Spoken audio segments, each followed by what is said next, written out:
சிறப்பு தீவிர திருத்தத்திற்கு பிறகு தமிழகத்தில் வரைவு வாக்காளர் பட்டியலானது தற்போது வெளியிடப்பட்டிருக்கிறது. அந்த வகையில் தமிழகத்திலேயே அதிகபட்சமாக சென்னை மாவட்டத்தில் 35%த்திற்கும் மேற்பட்ட வாக்காளர்கள் நீக்கப்பட்டிருக்கின்றனர். சென்னையில் குறிப்பாக சோழிங்கநல்லூர், பல்லாவரம், ஆலந்தூர் தொகுதிகளில் அதிக அளவிலான வாக்காளர்கள் நீக்கப்பட்டிருப்பதாக தமிழக தலைமை தேர்தல் ஆணையர் அர்ச்சனா பட்நாயக் தனது செய்தியாளர் சந்திப்பில் தெரிவித்திருக்கிறார். அந்த காட்சியும் நாம் தற்போது பார்த்துக் கொண்டிருந்தோம். வரைவு வாக்காளர் பட்டியலில் பெயர் இடம்பெறாதவர்கள் அந்தந்த தொகுதி பிஎல்ஓக்களை அணுகி விவரங்களை பெற்றுக் கொள்ளலாம் என்றும் தமிழக தலைமை தேர்தல் அதிகாரி அவர்கள் தெரிவித்திருக்கிறார். தமிழகத்தில் 26 லட்சம் பேர் இறந்தது எஸ்ஐஆர் பணிகளுக்கு பிறகு கண்டுபிடிக்கப்பட்டுள்ளதாகவும் தலைமை தேர்தல் அதிகாரி அர்ச்சனா பட்நாயக் தெரிவித்திருக்கிறார். அதேபோல் தமிழ்நாட்டில் எஸ்ஐஆர் பணிகளுக்கு முன்பாக 6.41 கோடி வாக்காளர்கள் இருந்தனர் என்று குறிப்பிட்டுள்ள அர்ச்சனா பட்நாயக், எஸ்ஐஆர் பணிகளுக்கு பிறகு 5.43 கோடி வாக்காளர்கள் உள்ளதாக அவர் தெரிவித்திருக்கிறார். கிட்டத்தட்ட 97.37 லட்சம் வாக்காளர்கள் இந்த எஸ்ஐஆருக்கு பிறகு நீக்கப்பட்டிருப்பதாகவும் அவர் தெரிவித்திருக்கிறார். இது தொடர்பான கூடுதல் விவரங்களோடு மூத்த பத்திரிகையாளர் பாக்கி அவர்கள் நம்முடன் தொடர்பில் இணைந்திருக்கிறார்.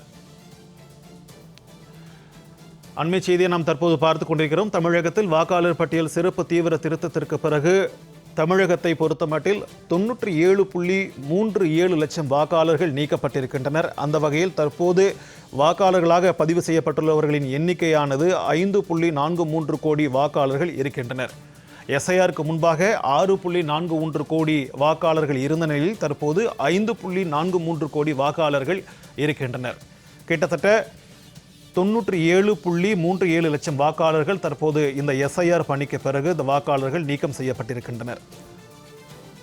இது தொடர்பான கருத்துக்களை பதிவு செய்வதற்காக மூத்த பத்திரிகையாளர் பாக்கி அவர்கள் நம்முடன் தொடர்பில் இணைந்திருக்கிறார். அவரிடம் பேசலாம். சார் வணக்கம். தற்போது தமிழகத்தை பொறுத்தமட்டில் தற்போது வரைவு வாக்காளர் பட்டியலானது வெளியிடப்பட்டிருக்கிறது. கிட்டத்தட்ட 1 கோடி பேர் வாக்காளர்கள் நீக்கம் செய்யப்பட்டிருக்கின்றனர். அதாவது 97.37 லட்சம் வாக்காளர்கள் நீக்கம் செய்யப்பட்டிருக்கின்றனர். இது குறித்தான உங்களுடைய கருத்து என்ன சார்?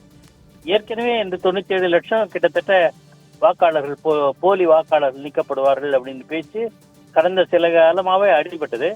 அநேகமா இதுதான் இருக்கும். கொஞ்சம் முன்ன பின்ன இதுல ஏதாவது மாற்றம் இருந்தாலும் இறுதி பட்டியல கொஞ்சம் மிகப்பெரிய அளவு மாற்றம் இருக்காதுன்னு நான் நம்புறேன். இதுல குறிப்பா சென்னை மாவட்டத்துல தான் மிக அதிகமாகவும் அரியலூர்ல மிக குறைவாகவும் தான் நீக்கப்பட்டிருக்காங்க.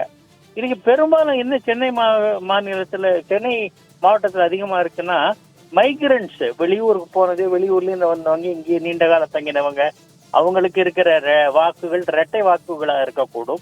அது அப்புறம் இறந்தவர்கள் குறித்த சரியான பதிவு இல்லாமல் இருந்திருக்கும். அதனால இது நல்ல மாற்றம், நல்ல முன்னேற்றம் தான். இது நல்ல வாக்காளர்கள், தகுதியான வாக்காளர்கள் வாக்களிக்கிறதுக்கு வழிவகுக்கும். விடுபட்டு போனவர்கள் இதிலே ஆட்சேபம் வந்தா அதுக்கு அவகாசம் கொடுத்திருக்காங்க. எல்லாமே இறுதியா பிப்ரவரி மாதம் 14ஆம் தேதி ஒரு முழுமையான வாக்காளர் பட்டியல் வந்துடும் நம்புறோம்.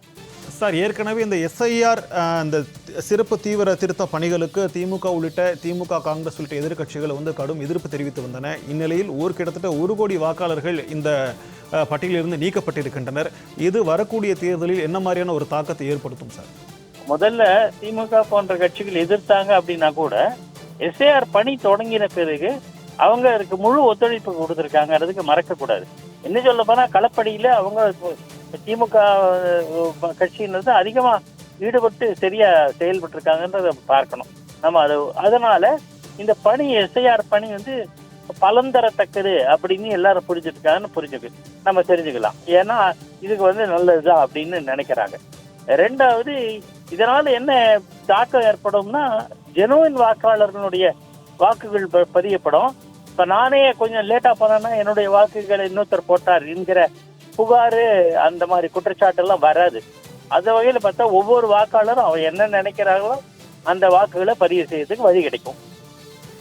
சார், உங்க இணைப்புக்கு உங்களுடைய கருத்துக்களை பகிர்ந்து கொண்டமைக்காக நன்றி சார்.